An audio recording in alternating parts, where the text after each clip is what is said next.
我抽机票盲盒抽中湖北荆州了。荆州这种地方呢，就是名气特别大，但是你好像从来也想不起来要去一趟。所以既然抽中了，那就去看看吧，看看这座千年古都现在长什么样。刚出机场我就觉着这地儿看起来挺发达的呀，道路宽阔又整洁，高层建筑一排一排的矗立着，密度特别吓人，就连小吃街也是商业化气息浓重。但即便如此，我还是找到了一家本地的中老年人排队最多的店，叫圆豆泡糯米。一开始我以为这糯米饭是直接吃的，结果人旁边人告诉我说要把它扣进去。圆豆泡糯米吗？得这么泡着吃。我一尝，哎呦，还真挺好吃的，提溜提溜的，又有肉又有豆又有米，吃2口我就要饱了。本来已经打算走了，我又看上这个汽水粑粑。我说这汽水粑粑是用汽水做的吗？那个锅砂鹅水往变成一滴，它是产生气的，上面是蒸熟的，下面是煎熟的。3块钱，谢谢您。吃完这个呢，我也是一点都吃不进去了，于是我就买了根大菠萝，准备去看这个荆州古城。说实话啊，因为我历史不太好，所以这古城咱也没太玩明白。但是吧，站在古城墙上往下看，荆州城确实还挺美的。来逛古城的也基本上都是大爷大妈，在城墙上散散步，或者看看老年团拼个字儿啥的，感觉还挺恬静，挺有意思的。玩完古城呢，我们说去长江看看吧，找了一个地儿叫宝塔湾。一开始还觉得这地儿挺破的，但回头一看，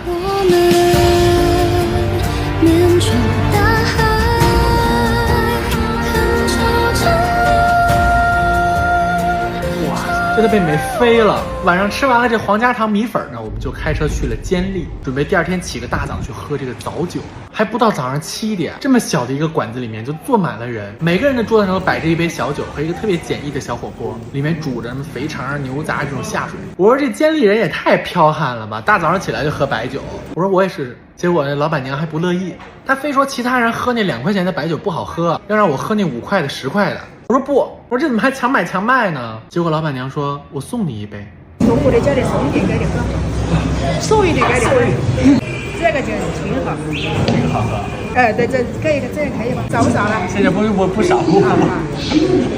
嘿，还误会人家了。我说老板娘人真好，我就抿了一口这小酒。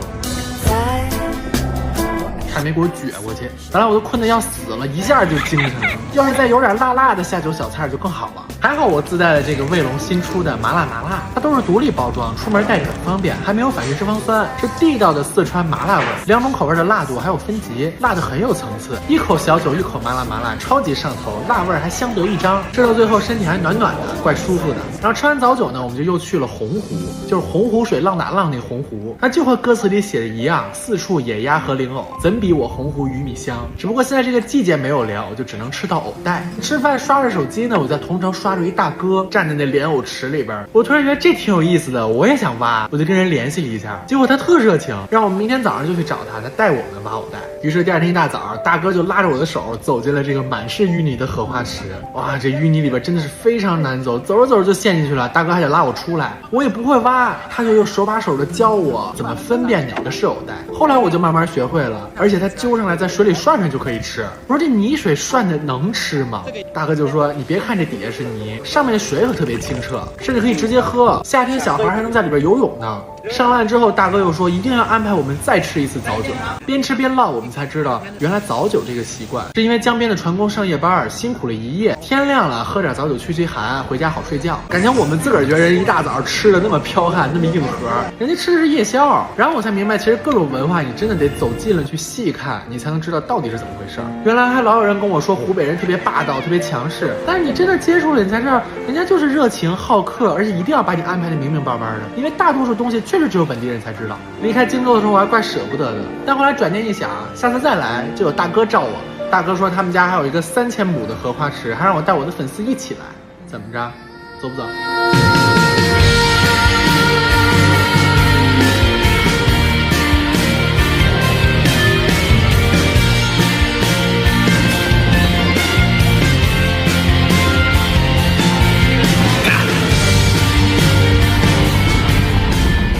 我抽机票盲盒抽中了湖南怀化，到了这儿才知道这个地儿真的是大的离谱，足足有12个县，但是我们只有1天的时间可以玩，于是我们决定交给天意。靖州、新晃。既然老天爷帮我们选好了，大晚上呢，我们就直接奔着靖州的地笋苗寨出发了。但越接近目的地，我们越觉得有点不对劲。1个多小时的山路，我们愣是一个人都没瞅见。路边的民房黑黢黢的，大门紧闭，道路还特别凶险，我都不记得自己拐了多少个急弯，下了多少个陡坡。最关键的是，我们要去的可是深山里的苗寨啊！各种各样的民间传闻，真的是越想越害怕，就硬着头皮发麻的往前开。直到进了苗寨，看到民宿老板拿着手电在路边等我们，心里才稍微踏实了一点。老板给我们准备了一大桌饭菜，就支个桌子支在这小卖部里。吃到笋炒腊肉的那一刻，我才觉得我终于活过来了。刚剥的新笋真的是脆嫩极了，腊肉烟熏的味道特别冲，贼够劲儿。刚杀的土鸡，肉质又紧又弹，你吃着那只鸡腿，你就能感受到这只鸡是在山里运动过的那种。第二天早上起来，我才意识到我们好像是这个苗寨里面唯一的游客。整个苗寨看上去就非常的幽静，独具一股灵气。大大小小的吊脚楼就挤在一起，依山而建，没有什么分布的规律，但就是看着很和谐，感觉和山融为了一体。三三两两的村民在洗东西、晒笋、犁田，只要你肯跟他们打招呼，他们就会热情的把你带到家里，给你看他们的民族服饰，还有上面熏着腊肉的土灶台，甚至是现炒米、现洗菜，给你做一碗油茶，你就坐在他们家门口喝。靖州这里还是著名的杨梅之乡，想象一下，如果是夏天，抱着一筐冰溜溜的杨梅，带着植物味道的山风吹在脸上的时候，心里该多么的惬意和平静。眺望那旷野之外的星光。下午呢，我们就出发去了新晃，道路还和昨晚一样蜿蜒曲折，只是看上去不那么恐怖了。在路上，我们还遇到了一个想搭车的老奶奶，她说让我们把她带到一个叫花桥的村子。我一搜，这村子怎么在贵州啊？原来我们不知不觉中从湖南已经开到了贵州，而这老奶奶说她每天都会从湖南到贵州，再从贵州回去。我说嘿，您身体可真好，每天都徒步跨省。送走这位老奶奶，我们又神奇般的回到了湖南。然而更神奇的事情还在后面等着我们。我们在新晃体验了一个神秘的烧蛋仪式，你们知道这是干什么的吗？斩牛、血鬼、血神、斩牛，不是很温的。这个要吃掉是不是？啊，也吃了哦。